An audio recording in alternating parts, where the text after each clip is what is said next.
Lorak woke up slowly and rubbed his eyes. He was usually the first to wake, but ever since she'd been tasked with being Vandan's temporary queen, Belena had made sure to always be up at first light. It had been 2 weeks since Valerie and Alban had left, and there had been still no word from them. They must be outside the kingdom by now, somewhere in the great forests of Evier and Nama, north of Vandan. Lorak hoped they were doing fine. He may have lost contact with his real father, but the king and queen had accepted him as part of their family, and he viewed them as his parents now. He climbed out from underneath a hollow in the vast blankets which covered Belena's bed. The princess slept beneath 2 blankets for warmth, but even one was much too thick for Lorak to be comfortable under. He usually slept on top of the covers, with his own blanket and pillow, or between Belena's breasts, which he enjoyed a lot more. By now he was completely at ease in her bed, and he no longer felt any fear of being intimate with a giantess. Climbing up the mountainous folds of the blanket around him, he reached a good vantage point and saw Belena getting dressed by the side of her bed. She was wearing a lovely red and yellow gown, very royal looking, and was brushing the kinks out of her hair. The scent of her perfume entranced him, even from this distance. He wondered if there would ever come a time when he would no longer think of himself unworthy of the love of this magnificent young lady. "Good morning, my little sugar sweet," she said, noticing his tiny figure on her bed. "Another early day, huh? Gosh, being the queen is really tiring." She sat down carefully next to him and lowered her hand so that he could climb on. "You mean you don't enjoy it? Being a queen and all that? I thought that was what you wanted." "I don't know. Nah, I'm just being lazy. I'll need to grow used to it, that's all.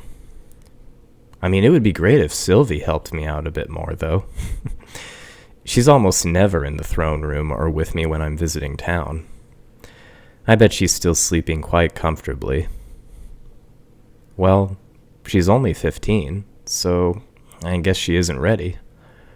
But in any case, you are the oldest, so it's really you alone who should be in charge. Isn't that how things should be?" They argued a bit more about how a monarchy is supposed to work. Belena had never before realized how much weight and responsibility the role of a monarch carried. She was used to a life that was a lot more carefree.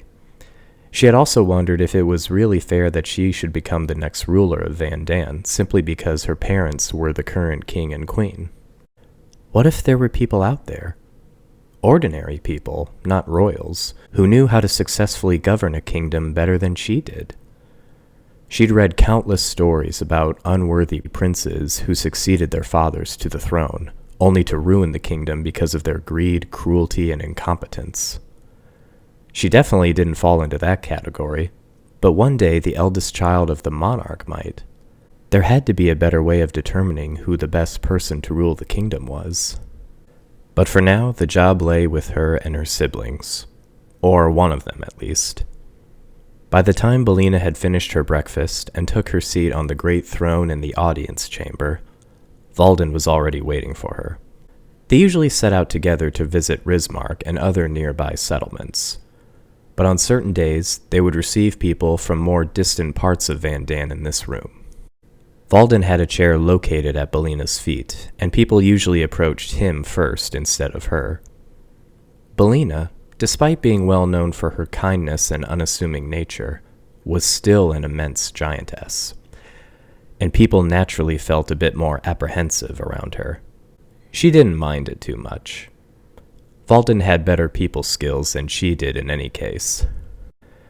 If anyone did wish to approach her, they could climb up a long ramp which led to a small table that stood next to her throne, at a slightly higher level than her knees.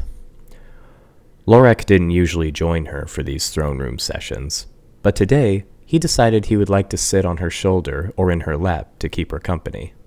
He hadn't spent a lot of time among the common folk of Rismark since marrying her, except for when he was training with the soldiers. The day turned out to be much like any other, with the exception being that Sylvie decided to join her siblings in the throne room. She'd put a second chair next to Belena's throne and sat down to listen to the citizens as they came and asked for help with their problems or wanted the royal family's opinion on some matter. It was an extremely boring task in Sylvie's opinion, and she had made up her mind long ago that being a queen was much less fun than being a princess.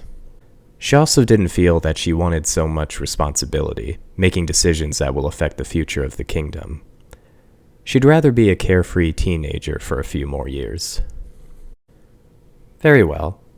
I think that'll be enough for today, Belena said many hours later, as the day was drawing to a close. She had just promised to help one of the smaller villages in the kingdom's southern regions with a water shortage they were having by altering the course of a nearby river. Sylvie had been made to promise her to help as well, despite not looking forward to spending several days shoveling dirt. But it was for a good cause, so she couldn't simply say no. "As you wish, Your Highness," replied Lord Hennick, an old nobleman who essentially served as Alban and Valerie's chamberlain. He had held this position for over 20 years, since before Valerie had become queen, having served under Alban's father before that time.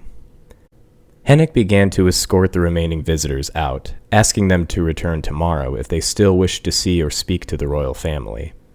As the last of the villagers were leaving the castle through its great front doors, a lone rider on horseback came charging in, dodging the guards who were busy escorting the people out.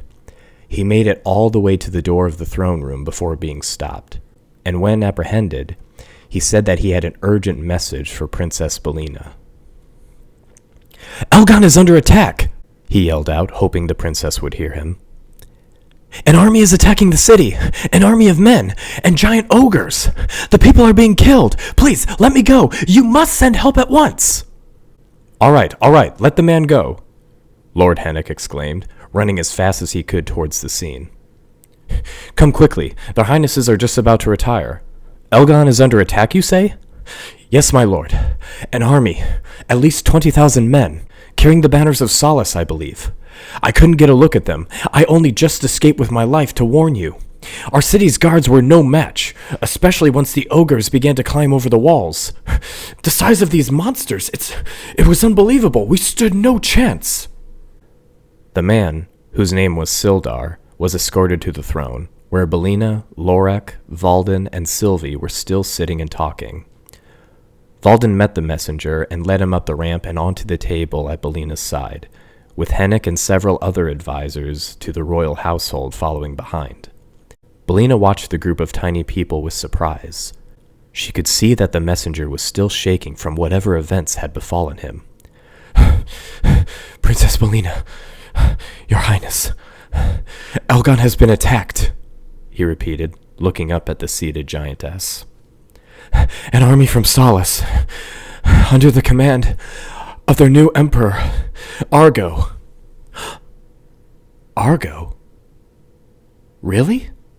Belena gasped. She still remembered the young prince who had been her first suitor, how rude and unpleasant he had been to her, and how she had taken him to her room to teach him some much-needed good manners. "Surely he, Argo that is, can't be the Emperor of Solace yet. Isn't his father still in good health?" "I'd assume the same thing as well, my princess," Lord Hennick said. "But, as you know, we've not maintained relations with that empire for several years now, and news travels very slowly from that region of the world." "Nonetheless, it was definitely Argo who was leading the soldiers," Sildar said. He had more or less calmed down by now, and he explained what had happened at Elgon as best as he could.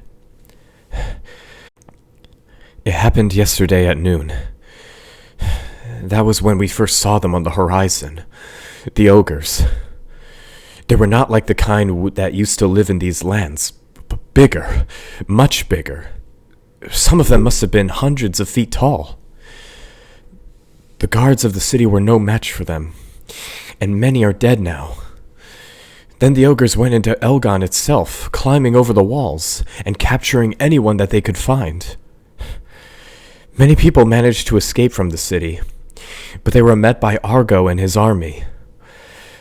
I was on top of the south wall at the time and saw everything. I only escaped by jumping from the wall and landing in a cart filled with hay. In the confusion, I managed to slip away. Perhaps others did so as well, I don't know. In any case, I hurried here as quickly as I could. Belena listened to his story, horrified. Sylvie, who had left the throne room as soon as the session was over, had come back to see what was happening. After Sildar had finished telling his tale, he was taken to the courtyard barracks for some food, since he hadn't eaten in his haste. Belena, meanwhile, was deliberating what to do next. She knew she had to do something, but what? We should go and help them, Valden insisted. There's still about 1,000 soldiers in Rismark and its surroundings. If we catch them by surprise— No, Belena interrupted. No, that won't be necessary. There wouldn't be anything you could do anyway. 1,000 soldiers against an army 20 times bigger? You'd only get killed, not to mention the ogres. Who knows how many of them there could be?